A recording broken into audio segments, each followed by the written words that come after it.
അന്ന് +2 കഴിഞ്ഞ സമയത്ത് തയ്യലിന് പോയാൽ മതി എന്ന് പറഞ്ഞപ്പോൾ അന്ന് കേട്ടില്ല. അന്ന് എഞ്ചിനീയറിംഗിന് പോകണമെന്ന് പറഞ്ഞ് മോങ്ങി.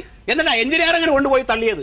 അന്ന് തയ്യലിന് പോയിരുന്നെങ്കിൽ ഇപ്പൊ വല്ല ട്രൗസർ കയറിയത് തുന്നായിരുന്നു, അല്ലെങ്കിൽ തലണ കവർ തുന്നായിരുന്നു ഇല്ലേ? എന്റെ അച്ഛാ തയ്ക്കണമെങ്കിൽ എഞ്ചിനീയറിംഗ് പാസ്സായാലും ചെയ്യാം.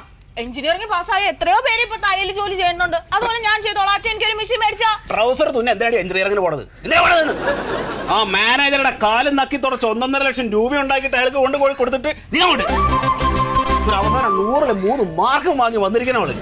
എന്റെ അച്ഛ എന്റെ കൂടെ പഠിച്ചവർക്ക് 1-1.5 മാർക്ക്, എനിക്ക് 3 മാർക്കില്ലേ? അപ്പൊ ഞാനല്ലേ ഫസ്റ്റ്. എനിക്ക് ചൊറിഞ്ഞു വരുന്നുണ്ട്. അച്ഛൻ ചൊറിഞ്ഞു വരുമൊന്നും വേണ്ട. റീവാലുവേഷന് കൊടുത്താലേ ചിലപ്പോ എനിക്ക് ഫസ്റ്റ് ക്ലാസ് എങ്കിലും കിട്ടും. അതായത് എന്റെ മാർക്ക് പുനഃപരിശോധനയ്ക്ക് കൊടുത്താൽ മതി. എടി 3 മാസം ഗർഭിണിയാണെന്ന് ഒരു ഡോക്ടർ പറഞ്ഞിട്ട് വേറൊരു ഡോക്ടർക്ക് പൈസ കൊടുത്താൽ 9 മാസം എന്ന് പറഞ്ഞാൽ എഴുതി തരുമോ? എന്റെ അച്ഛ അങ്ങനെ സംഭവിച്ചിട്ടുണ്ട്.